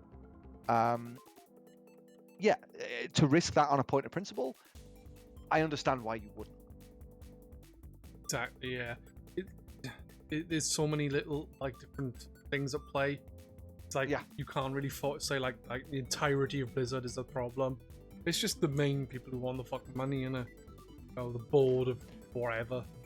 Well, this is the thing. Like you've got your Bobby Kotick's and your what do you call it? Donald Trump's brother is on the board of Bethesda, and you have Bobby Kotick, who is like the boogeyman for sort of corporate not corruption, but like corporate excess. And those people will never feel any repercussions of this. They will get their $30 million paycheck. Yeah. If anyone suffers, it will be the shoutcasters who had no choice but to they were always going to get fired if that was the case. But it's a mess, and I'm glad that it sort of got as much press as it has. I'm glad that Blizzard have been forced to apologize, even if their apologies were terrible, and I'm glad that there are ongoing protests, because I think this is increasingly going to become an issue as we move forwards, especially with the Chinese market, which is questionable to say the least, because there are going to be there's already the people have been pointing out certain things like the new Top Gun film. Sounds like a strange non sequitur, but in the trailer for the new Top Gun film, Tom Cruise in the original Top Gun film was wearing a leather jacket, and I believe there was a Taiwanese, or I think it was a Taiwanese flag. And Taiwan is obviously now it's part of China, and they don't technically have their own flag because they're Chinese flag. And so in the new Top Gun trailer for the upcoming film, that Taiwanese button was removed. And that was the only button that was removed from his jacket. So it's a tiny little thing. Yeah. But I think we're going to get more and more of that as time goes forwards. And it'll be interesting to see how game studios handle this, considering the first considering the light that this has shined on that sort of activity. Yeah, unfortunately, I think while there are a lot of people who will stop buying this stuff, I don't think it'll be a significant amount for them to change anything, and that's the biggest problem, really. No, I don't think that Blizzard are going to see any profit. That doesn't mean you shouldn't stop trying, though. Exactly. Yeah. Like I mean, like you could argue that protests achieve nothing, but they clearly do. You have to. Try. I think the biggest thing that I see with people who have issues with protests, like a lot of people say, like, yeah, I get the message, and I agree with them. I just don't like the fact that protesting causing all this stuff. And then you look at the past, and it's like protests have always been this way. It's like they've caused the same kind of issues for the public, but like women now have rights because of what have happened. Yeah, exactly. Black people around the world now have rights, whereas they never used to. They used to have to sit, like in America, I don't know about in the UK. In America, they had to sit at different, like at the back of a bus, and if a white person wanted to sit down, they had to move for them. So yeah, exactly. If it wasn't for like Rosa Parks sitting in her chair and not moving, then a lot of the things that happened wouldn't have happened. Like these inconveniences for people are for the betterment of the world, and you can and it's something that's always happened, and I still don't understand how people can say it's not gaining anyone on their side. It's not going to benefit them, when looking back at the past, it has always in the end benefited people protest. Not always, clearly, but it does have it is shown to benefit people, quite often then. So yeah. So no, that's the only thing I find strange. It's like they're not going to get anyone on the side if they're irritating the public. And it's like, well, what the fuck do you think all the other protests have happened in the past that have done stuff and actually got public on their side in the end, and the governments to change things? It's the exact same thing. It's just now it's you being affected instead of those people then. Yeah, so, exactly. You know, so there you go. Yeah. Is Trump I think Jabba? No, he's not that good looking. No, exactly. Yeah, no. Who would Trump be in Star Wars? To be honest, Jabba at least was. Jabba was actually competent. He sort of, he was a competent gangster. To be fair though, Trump is a competent con man. I suppose so. Yeah, I suppose so. I think I'm struggling to think of anyone apart from Jabba. Yeah. He's Pizza the Hut. You're stuck in his taxi and ate himself to death. Yeah. Not taxi, his limo. And ate himself to death. Exactly. Right, I think I'm going to have to... yes, it is time we should end out. as it's 12 o'clock. And I believe if you're still in France, it would be 1 view, wouldn't it? It is 1. My wife has away on a holiday today. She's not gone on holiday. She's gone to a work conference, so I'm alone by myself. So I'm taking full advantage of home alone. But yeah, I feel my taking full advantage of being home alone by setting up loads of traps. Exactly. Well, it's almost Christmas, so I'm getting ready. Anyway, guys, I think that's going to be us bowing out for the evening. Mm-hmm. It was for me very fun. I was going to say, it's actually quite different to having Doom on. We were like more focusing on topic, but no, it was exactly the same as when Doom was on. Like half the podcast, we talked about stuff that had nothing to do with the stuff we originally started talking about. Yeah, no, we did. We meandered. There was some meandering, yeah, definitely. It's fine. That's the whole point of the Twitchcast. It's live and fun. And exactly. free flowing. No, I enjoyed it. It was good. Yeah. So, thank you for having me on. It's no problem. You can come back anytime. I was going to say tune in. I don't know why. So yeah, that goes for anyone in chat as well. If you want to jump in, jump in. It's not, I don't mind who takes part as long as I like them. That's a joke. Even if I don't like you, I'll let you on. It's not my podcast. It's the GRcade podcast. As I say, if you're on GRcade, you can do the podcast. Even if I'm not around, someone else can stream. Not hard. If you've got, a capable internet connection and what have you. So, I'm going to say goodnight. Yep. And I assume Taff is going to say goodnight. I am indeed. Good night, everyone. Or bonsoir, as we say over here. In Wales, we say, Nostar. That means good night. Yeah, Nostar. Yeah, Nostar. There you go. Nostar. So, yeah, good night, guys. Or Hoyle Val for goodbye.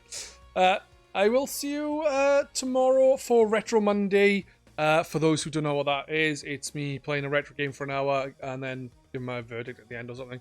The game was supposed to be picked by Jawa, but Jawa haven't been on the forum for over a week.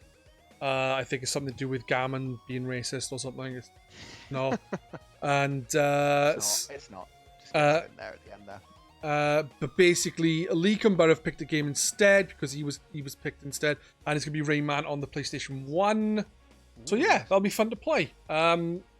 Also, for those who are listening and can't see the stuff on the screen, check out www.grcade.co.uk, and we will all go bowling.